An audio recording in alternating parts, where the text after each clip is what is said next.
అలా సైడ్ ఉండాలి.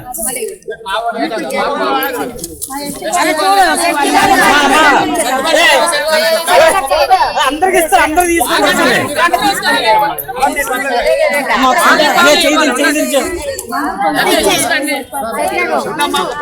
ఒక్క నిమిషం రా, ఒక్క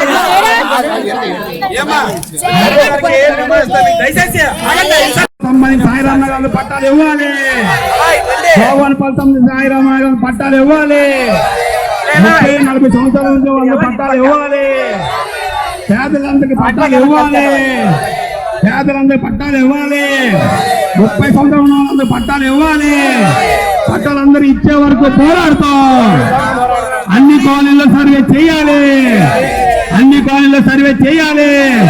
రాజువారి పేదలందరికీ సర్వే చేసి పట్టాలు ఇవ్వాలి. ఎస్టీ కాలనీ వాళ్ళందరికీ పట్టాలు ఇవ్వాలి. జోలవనపాలెం సాయంత్రంలో 76వ వార్డు ఎస్టీ కాలనీలో 40 సంవత్సరాల నుంచి నివాసం ఉంటున్నారు. వాళ్ళకి ఎటువంటి పట్టా కానీ ఎల్పిసి కానీ ఎటువంటి ఆధారాలు లేకుండా ఈరోజు పట్టాలు ఇవ్వలేదు. వాళ్ళందరూ కూడా గిరిజనులు. ప్రభుత్వాలు ఏం చెప్తున్నాయి, గిరిజనులందరికీ పట్టాలు ఇస్తాము, వాళ్ళు అభివృద్ధి చేస్తామని చెప్పడం జరుగుతుంది. కానీ ఆ ఎస్టీ కాలనీలోని 40 సంవత్సరాల నుంచి నివాసం ఉన్నారు, వాళ్ళకి ఎటువంటి పట్టా ఇవ్వలేదు. అదే విధంగా జోగవానిపాలెంలో సాయిరామ్ నగర్ లో సుమారుగా 500 ఇళ్ళు ఉన్నాయి. అన్ని కూడా పెద్ద పెద్ద 2 అంతస్తులు స్లాబీలలో. వాళ్ళకి కరెంటు మీటర్ ఉంది, ఇంటి పన్ను ఉంది, అన్ని కుళాయి పన్ను ఉంది, అన్ని రకాల పన్నులు వాళ్ళ 40 సంవత్సరాల నుంచి కడుతున్నారు.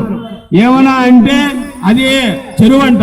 ఎక్కడైనా చెరువు, అక్కడైనా పంటలు పడుతున్నాయా, లేదా అక్కడ ఏమైనా మొక్కలు ఉన్నాయా, అక్కడ ఏమైనా కాలువలు ఉన్నాయా? అక్కడ ఏమీ లేదు. చిన్న సైడ్ కాలం ఉంది. ఆ కాలం కూడా చాలా చిన్నది, నీరు రాలేని పరిస్థితి. అలాంటి ప్రాంతాన్ని ఇప్పటికీ కూడా గుర్తించలేదు. గుర్తించకుండా సర్వే చేయకుండా ఈ రోజు అంత దుర్మార్గంగా ఈ ప్రభుత్వం ఉంది. అదేవిధంగా జోగవానిపాలెంలో ఎమ్మెల్యే గారి ఏరియా, అందులో ఎమ్మెల్యే గారు ఉన్న ఇల్లు పక్కనే కాలనీ ఉంది. మరి ఎమ్మెల్యే గారికి తెలియదా? ఎమ్మెల్యే గారికి అక్కడ అంతమంది ఎన్ని సంవత్సరాలు ఉన్నా తెలియదా? కాబట్టి ఇమ్మీడియట్ గా దాన్ని సర్వే చేయించి వాళ్ళకి పట్టాలు ఇవ్వాలి.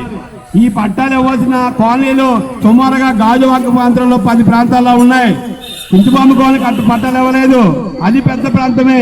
అదే విధంగా Swatantra Nagar, ST colony, Ramanagar, Appana colony, Jogavanipalem Sairam Nagar, ఈ ప్రాంతాల్లో, అలాగే రాసాలమ్మ కాలనీ 78వ వార్డు, అక్కడ సుమారుగా అన్ని ప్రాంతాల్లో వేలాది ఇళ్ళు ఉన్నాయి.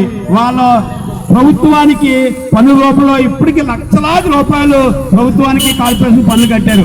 అలాగే రోడ్లు వేశారు, సిమెంట్ రోడ్లు ఉన్నాయి. కోటలు దాటుతాయి, చేతలు గడపలు దాటమని చెప్పని అంటారు. ఎప్పుడు పేపర్లో చూడండి, ఎక్కడ రాజకీయ నాయకుడు ఉపన్యాసం వినండి, పేదలందరూ కూడా నా వాళ్ళు, నా ప్రజలు, నేను వాళ్ళ కోసం ఉద్ధరించడం కోసమే చేస్తానని చెప్పి అనేక మాటలు మాట్లాడతారు. కానీ ఇట్లా మాట్లాడి ఇప్పటి నుంచే అప్లికేషన్ పెట్టుకున్నా కూడా మనం విన్నటువంటి ప్రభుత్వం ఇక్కడ విశాఖపట్నంలో 1 ఎకరం భూమి ఎంత ఖరీదు ఉంటుంది? ఎంత ఉంటుందండి? కనీసం ఎంత ఉంటుంది 1 ఎకరం భూమి? ఎక్కువండి, 50 కోట్ల నుంచి 100 కోట్లు ఉంటుంది కదా. 50 కోట్ల నుంచి 100 కోట్లు ఉన్న ఎకరం భూమి ఉన్నదానికి ఒకే ఒక్క మాటతోటి ఎకరం రూపాయి చొప్పున 99 ఎకరాలు ఇచ్చారు. ఎవరికి అత్యంత పేదవాడికి, ఎవరు కొనుక్కోలేని వ్యక్తికి, అసలు రోజు తిన్నుందో లేదో పాపం. ఎవరంటే టీసీఎస్ ఇచ్చారు. 99 ఎకరాలు, ఎకరం రూపాయికి ఇచ్చారు. 99 పైసలు. అదే ఎకరం రూపాయి 99 పైసలు ఇచ్చారు. 99 పైసలు కంటే రూపాయి కూడా కాదు పాపం. ఆయన ఏమన్నా అడిగాడే రూపాయలు లేదంటే ఇమ్మన్నాడో తెలియదు. మనం కష్టపడి కొండ ప్రాంతాన్ని సాగు చేసుకొని, దాన్ని రాళ్ళు కొట్టేసుకొని, చదును చేసుకొని, ఏదో కష్టపడి ఇల్లు కట్టుకుంటే దానికి పట్టా ఇవ్వడానికి ఎన్ని సంవత్సరాల నుంచి ప్రయత్నం చేస్తారో పట్టా ఇవ్వడానికి ఎవరు ముందుకు రాదు. కానీ మాట్లాడేది మాత్రం మన గురించే మాట్లాడతారు, పేదల గురించే మాట్లాడతారు. ఆచరణ మాత్రం పెద్దవాళ్ళకే ఇస్తుంటారు. అందుకని మాటలు కోటలు దాటి, చేతులు గడపలు దాటమని చెప్పి అంటాం కదా. అట్లానే ఇంకా ముతక సామెత కూడా ఉంది, చెప్పేది శ్రీరంగ నీతులు అని చెప్పి. శ్రీరంగ నీతులు చెప్తున్న అందరూ ప్రబుద్ధులే, కానీ చేసే పనులు మాత్రం ఇతర పనులు. అందుకని వాళ్ళ దగ్గర మనం సాధించుకోవాలంటే కేవలం ఆ జీవోలో ఏంటంటే అభ్యంతరం లేని ప్రభుత్వ స్థలాలలో నిర్మాణాలు చేసుకున్న వారికి క్రమబద్ధీకరణ చేస్తాము, దరఖాస్తులు చేసుకోండి అనేది ఆ జీవోలో ఉంది. అభ్యంతరం లేని అంశం అంటే గడ్డలు, వాగులు, చెరువులు, కాలువలు ఆ ప్రాంతాల్లో ఉన్నవి కావు అని, అభ్యంతరం లేని ప్రభుత్వ స్థలాల్లో మాత్రమే ఉన్నవి అని అర్థం వస్తుంది. వాస్తవానికి గాజువాక నియోజకవర్గానికి సంబంధించి గడ్డలు, వాగులు, కాలువలు అనేవి లేవు. ఆల్రెడీ అవన్నీ నిర్మాణాలు అయిపోయాయి. 40-50 ఏళ్ల క్రితం నుంచి అక్కడ ఇల్లు నిర్మించుకున్నారు, ఇంటి పనులు కడుతున్నారు, అట్లాగే కరెంటు బిల్లులు కడుతున్నారు, పైపులు వేశారు. ప్రభుత్వం సంబంధించిన అన్ని పనులు వాళ్ళు చెల్లిస్తున్నారు. అలాగే ప్రభుత్వ స్థలాల్లో నిర్మాణాలు చేసుకుని ఆక్రమించడం అనే పదం తప్పు. జీవించడం కోసం, జీవించడం అనేది బాబాసాహెబ్ అంబేద్కర్ రాసిన రాజ్యాంగంలో ఆర్టికల్ 21 జీవించే హక్కు ఉంది. జీవించడం అంటే నివాస హక్కుతో కలిపే ఉంది. అందులో భాగంగానే ఇల్లు కట్టుకొని ఉన్నారు. వాళ్ళందరికీ పట్టాలు ఇవ్వాలి.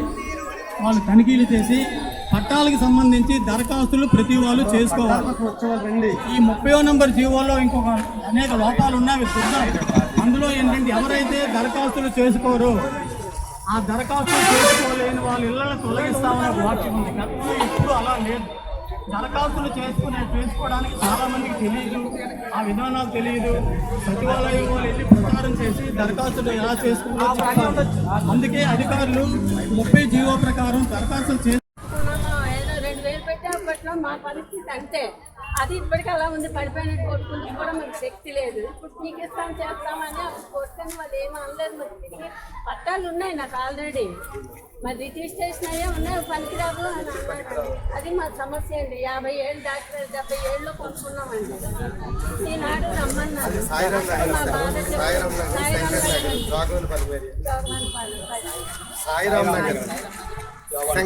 శంకర్ నగర్ పేరే ఉంది. మళ్ళా ఎమ్మెల్యే గారి ప్రక్కనేనండి. ఎమ్మెల్యే గారి ప్రక్కన ఏరియా అంతా కూడా 500 ఇల్లు. 9-175 అని మాకు ఇంటి నెంబర్ ఇచ్చారండి 77లో. ఆ నెంబర్తో 4 ఇళ్ళు ఉన్నాయి మా దీంట్లో. వాళ్ళ కార్డు ఇస్తే మాట్లాడి మేము పంచుకుంటామండి. అది కూడా దయచేసి ఆ ఇంటి పేరు కూడా మాట్లాడి అప్పుడు చాలా బాగుపడుతుంది. చెప్పారు కదా బాగా. సో ఇప్పుడు ఈ ఇష్యూ ఏదైతే ఉందో ఈ సాయిరామ్ నగర్ కాలనీ, శంకర్ నగర్ కాలనీ వీటికి సంబంధించి ఎస్టీ కాలనీస్ ఏవైతే ఉన్నాయో రెండింటికి మేము వాళ్ళని పంపిస్తామండి. అది ఏంటి వాగుకోవడం ఏంటి, అసలు ఎప్పటి నుంచి మీరు అందరూ ఉంటున్నారు అనేది పూర్తి స్థాయిలో ఎంక్వైరీ చేసి ఒకవేళ నిజంగానే అది వాగు వారు అంటే అబ్జెక్షనబుల్ ల్యాండ్ అయితే, అంటే వాటర్ బాడీ అయితే కనుక తప్పకుండా దానికి సంబంధించి మొత్తం టోటల్గా ఎంక్వైరీ చేసి ఎప్పటి నుంచి ఉన్నారు, ఇంకేమన్నా ఎప్పటి నుంచి మీ యొక్క హక్కులు అనేవి ఉన్నాయని చెక్ చేసుకుని దానికి సంబంధించి రిపోర్ట్ అనేది పైకి పంపించడం జరుగుతుందని. సో అందరూ కొంచెం సమయంలో పాటించండి. రామారావు గారికి మన తరఫున పేరు పేరున ధన్యవాదాలు తెలియజేస్తున్నాం.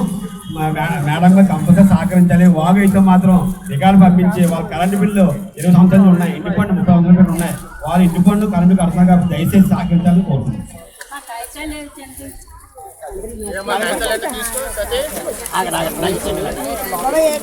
Welcome to our YouTube channel. Don't forget to like, subscribe and share the videos.